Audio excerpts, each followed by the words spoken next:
प्रशासनिक सरकारी लापरवाही या फिर हिंदू धर्म में बढ़ता वीवीआईपी कल्चर। यहाँ पर आए स्नानार्थी दो तरह के क्यों हैं? कोई नहीं जाएगा, मत जाने दो। एक वीआईपी क्यों है और एक जनरल क्यों है? या फिर प्रबल आस्था। इनमें से कौन है जो जिम्मेदार है प्रयागराज में हुई उस घटना को लेकर इसकी तस्वीरों ने कलेजे को चीर कर रख दिया।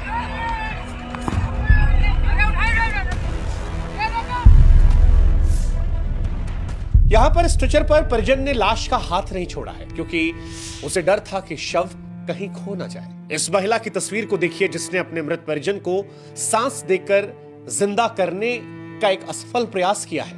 एक आदमी जो अपनी पत्नी को अमृत स्नान करवाने लाया था अब कांधे पर शव को उठाए टहल रहा है। एक आदमी परिवार के साथ आया था, बच्चा कहां है अब मालूम नहीं। और इन तस्वीरों को देखने के बाद यह एहसास होता है कि कौन कहता है कि बोलने के लिए शब्दों की जरूरत होती है, भाषा की दरकार होती है, व्याकरण के संस्कार की जरूरत होती है। भगदड़ के इन पीड़ितों की आंखों में देख लीजिए, यकीन मानिए दर्द की पृथ्वी आपको पाताल में खींच ले जाएगी। यकीन मानिए इस देश में आम आदमी की मौत सिर्फ एक नंबर है। सरकार किसी की भी हो, कई बार ऐसा लगता है कि जनता की जान की कोई कीमत नहीं है।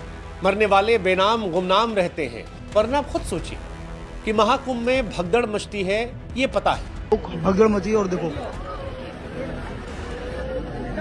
आधे खत्म, बेहोश से कुछ खत्म। क्यों मची नहीं पता। भगदड़ में लोग मरे हैं ये पता है, लेकिन क्यों मरे नहीं पता। भगदड़ में लोग घायल हुए हैं पता है, गलती किसकी थी नहीं पता। भीड़ के दबाव में रेलिंग टूटी ये पता है, क्यों टूटी नहीं पता। घाट खाली करने की अपील हुई ये पता है, घाट खाली क्यों नहीं हुए नहीं पता। भगदड़ को रोकने की जिम्मेदारी पुलिस की थी, भगदड़ के दौरान पुलिस कहां थी नहीं पता। इन मौतों का जिम्मेदार कौन है नहीं पता। इन मौतों का कसूरवार कौन है नहीं पता। इन मौतों का गुनहगार कौन है नहीं पता। सवाल कई सारे हैं कि क्या यह मौत प्रशासनिक लापरवाही से हुई है, वीवीआईपी कल्चर को बढ़ावा देने से हुई है, या प्रबल आस्था इसके पीछे जिम्मेदार है। आज इन तीनों वजहों में जवाब तलाशते हैं। सबसे पहले बात कर लेते हैं वीवीआईपी कल्चर की। हमारे देश में जितने वीवीआईपी हैं उससे कम तो कई देशों की जनसंख्या है। यूं समझ लीजिए कि हमारे देश में वीआईपी होना एक ऐसा रोग है जिसका कोई टीका नहीं, कोई इलाज नहीं, कोई दवाई नहीं। आप खुद सोचिए, आम लोग भीड़ में 4-4 घंटे एक जगह से खिसक नहीं पाते, घाटों तक पहुंच नहीं पा रहे, आसमान कोड़कर धरती को बिछौना बनाकर किसी तरह से पवित्र डुबकी लगा लेना चाहते हैं। लेकिन वीवीआईपीज़ के लिए आलीशान टेंट है, अलग रास्ते हैं, अलग से घाट है, अलग व्यवस्थाएं हैं। जहां रहते हैं वहां पर ऐसी भव्य दिव्य जीवन को आनंदित कर देने वाली तस्वीरें हैं कि लगता है मालदीव छोड़कर बस अब संगम पर ही लग्जरी मोक्ष मिल जाएगा। वीआईपी कल्चर आज का नहीं है। 1986 में भी कुंभ मेले में भगदड़ मची थी, 200 लोगों की जान गई थी। कहा जाता है कि ये हालात उस वक्त तब पैदा हुए थे जब उस वक्त के उत्तर प्रदेश के मुख्यमंत्री वीर बहादुर सिंह कई राज्यों के मुख्यमंत्रियों सांसदों के साथ हरिद्वार पहुंचे थे। सुरक्षा कर्मियों ने आम लोगों को नदी किनारे जाने से रोका। उस वक्त भगदड़ मच गई थी, भीड़ में काबू हुई, लोगों की मौत हुई। कहा जाता है 1954 में वीआईपी हाथियों पर बैठकर शाही स्नान करने आए थे। इस बार वीआईपी एसयूवी गाड़ी में आ रहे हैं। क्या कुछ हो रहा है वो हम सब देख रहे हैं। इस भगदड़ में जो मौत हुई है वो लोगों के परिजनों की सिर्फ मौत नहीं है, बल्कि एक मुल्क के तौर पर वीआईपी कल्चर को बढ़ाने वाली चेतना की भी मौत है। सवाल है वीआईपी कल्चर कब तक धर्म में रहेगा। भगवान की नजर में दो तरह के बच्चे क्यों रहेंगे, एक जो अमीर हो गया उसके लिए अलग व्यवस्था, जो गरीब हो गया उसके लिए अलग व्यवस्था। हम बैठे के देखें, वो वीआईपी है, मैं तो जनरल हूँ।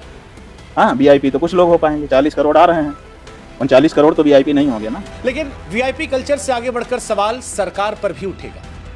ये अलग बात है कि महाकुंभ भगदड़ पर बोलते हुए उत्तर प्रदेश के मुख्यमंत्री योगी आदित्यनाथ की भावुक करने वाली तस्वीर देखना दुखद है।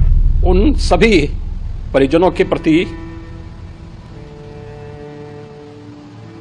हमारी पूरी संवेदना है। यह बात भी सच है कि हिंदू धर्म में योगी आदित्यनाथ की आस्था पर कोई सवाल नहीं है। उनकी आस्था किसी से छुपी नहीं है और ये तस्वीरें उनके हृदय में कितनी तकलीफ दे रही होंगी इस बात को समझना भी बहुत ज्यादा मुश्किल नहीं है। लेकिन सिक्के का दूसरा पहलू यह भी है कि 30 से 35 जिंदगियां गई हैं। सवाल सरकार पर भी उठेंगे। सवाल इसलिए भी उठेंगे क्योंकि सभी को मालूम था कि मौनी अमावस्या पर भीड़ होगी, सबको मालूम था कि भीड़ करोड़ों में होगी।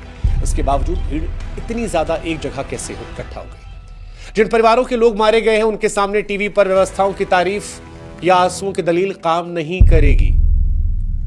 ये इसलिए भी क्योंकि महाकुंभ 2025 में उत्तम व्यवस्थाओं, सुगम सुविधाओं को लेकर काफी प्रचार प्रसार हुआ था। 144 वर्ष के बाद महाकुंभ का यह मुहूर्त आ रहा है और इस महासमागम का साक्षी देश और दुनिया बनना चाहता है। सड़कें पोस्टर, बैनर, विज्ञापनों से भरी पड़ी हैं। मीडिया लगातार महाकुंभ को दिखा रहा है। यूट्यूबर्स लगातार महाकुंभ दिखा रहे हैं। जो लौट रहे हैं, जो जा रहे हैं, वो वहां से लगातार तस्वीरें साझा कर रहे हैं। ऐसे में जनता आश्वस्त हो जाती है। खास तौर पर सरकार ने जिस तरह से 144 वर्ष वाले प्रचार को बढ़ाया, उसके बाद बड़ी संख्या में लोग संगम स्नान के लिए तत्पर हो गए। पीढ़ियों में एक बार मिलने वाले इस अनुभव को कोई भी छोड़ना नहीं चाहता था और ये सरकार के प्रचार प्रसार की वजह से हुआ था। जनता सरकार को लेकर आश्वस्त थी कि भले ही आसमान गिर जाएगा लेकिन सरकार संभाल लेगी। ये आश्वस्तता, ये निश्चिंतता का भाव 30 से 35 लोगों के लिए काल बन गया, क्योंकि लड़े तो जीते नाम सरदार का और कुछ गलत हो तो सवाल भी सरदार का। तीसरी वजह भी प्रमुख है, प्रबल आस्था, लोगों की आस्था। दरअसल महाकुंभ में भगदड़ से पहले का कमिश्नर का वीडियो वायरल हुआ, जो कह रहे थे कि भगदड़ की आशंका है, जो बार बार सचेत कर रहे थे कि जो सोवत है वो खोवत है, वो लोगों को हटने की बात कह रहे थे। सभी श्रद्धालु सुन लें, यहाँ लेटे रहने से कोई फायदा नहीं है। जो सोवत है सो खोवत है। उठिए उठिए, स्नान करिए। लेकिन मौजूदा दौर में लोगों की आस्थाएं इतनी प्रबल हो चुकी हैं कि आप उन्हें बुलाकर ये नहीं कह सकते कि संगम पर मत नहाओ, पर्व पर मत नहाओ या ब्रह्म मुहूर्त में मत नहाओ। लोग वहीं स्नान करना चाहते हैं जहां गंगा और यमुना का मिलान होता है। सबको मौनी अमावस्या के ब्रह्म मुहूर्त में ही स्नान करना था। उन्हें रोकने के लिए अगर ये कहा जाएगा कि आप ऐसा मत कीजिए, कहीं भी नहा लीजिए, पुण्य समान है, तो लोग नहीं मानेंगे और ये भी एक बड़ी वजह बन गया। हालांकि लोग भी इसमें पूरी तरह गलत नहीं है, क्योंकि लोग एक विशेष विचार लेकर ही प्रयागराज पहुंचे हैं और उसी के अनुसार वो चलेंगे। आप उनसे लाख कह दीजिए कि मत कीजिए, श्रद्धालु वही करेंगे जिसमें उन्हें इस बात का एहसास कराया गया है कि सर्वाधिक पुण्य मिलेगा। और अगर आप जरूरत से ज्यादा उन्हें पाप पुण्य समझाएंगे तो लोग इसी भावना के साथ, हो सकता है घरों में रहकर ही मन चंगा कठौती में गंगा मानकर महाकुंभ का स्नान करने से बच जाएं। वो अपने घरों में रहकर ही ये मान ले कि तीर्थस्थल का सुख वहां भी मिल जाएगा। ऐसे में फिर इन तीर्थस्थलों के महत्व क्या रह जाएगा, ये सवाल भी है। लोगों की अधिक आस्था भी एक बड़ी वजह हो सकती है। हालांकि लोग और सरकार दोनों को यह समझना पड़ेगा कि चाहे सरकार किसी की भी हो, व्यवस्थाएं कितनी भी अच्छी हो, सुविधाएं कितनी 5 स्टार हो, अधिकारी कितने भी मुस्तैद हो, मौका कितना भी शुभ हो, एक सच जो लोगों को और सरकारों को समझना पड़ेगा वो ये है कि भीड़ ऐसी ही होती है और ये कोई नई बात नहीं है। इतिहास कहता है कि 1820 में हरिद्वार में 485 श्रद्धालु मारे गए थे। 1954 में लगभग 800 से 1000 की मौत हुई थी। 1986 में 200 लोगों की कुंभ भगदड़ में मौत हुई थी। 1992 में उज्जैन में 50 लोगों की मौत हुई थी। 2003 में नासिक में 39 लोगों की मौत हुई थी। 2010 में हरिद्वार में कुंभ में 7 लोगों की मौत हुई थी। 2013 में प्रयागराज में 42 की मौत हुई थी और 2025 में 30 की सरकारी पुष्टि हो चुकी है। उस देश में रहते हैं जहां पर धार्मिक आयोजनों में भगदड़ जैसी घटनाएं अक्सर घटित होती हैं और इन घटनाओं में बार बार आम लोगों की सैकड़ों की संख्या में जाने जाते हैं। अफसोस इस बात का है कि घटनाएं समय समय पर दोहराई जाती हैं, इन पर चर्चा होती है, हमारा भावुक होते हैं, लेकिन फिर सबक नहीं लेते और ये फिर दोहराई जाती है। हाँ, लोगों को यह समझना पड़ेगा कि जब वो श्रद्धालु बनकर गए हैं तो पुलिस प्रशासन श्रद्धालुओं पर सख्ती नहीं कर सकती है, क्योंकि ऐसा करना उनकी आस्था के साथ अन्याय भी होगा, साथ ही ये भी भगदड़ की वजह बन सकती है। ऐसे में लोगों को भी जिम्मेदारियों का निर्वहन समझना पड़ेगा, प्रशासन को भरपूर सहयोग देना पड़ेगा, सरकारों की बातों को सुनना पड़ेगा जिसमें कहा जा रहा है बार बार कि जल्दी स्नान कीजिए, भीड़ बहुत ज्यादा है, एक जगह पर इकट्ठा मत होइए।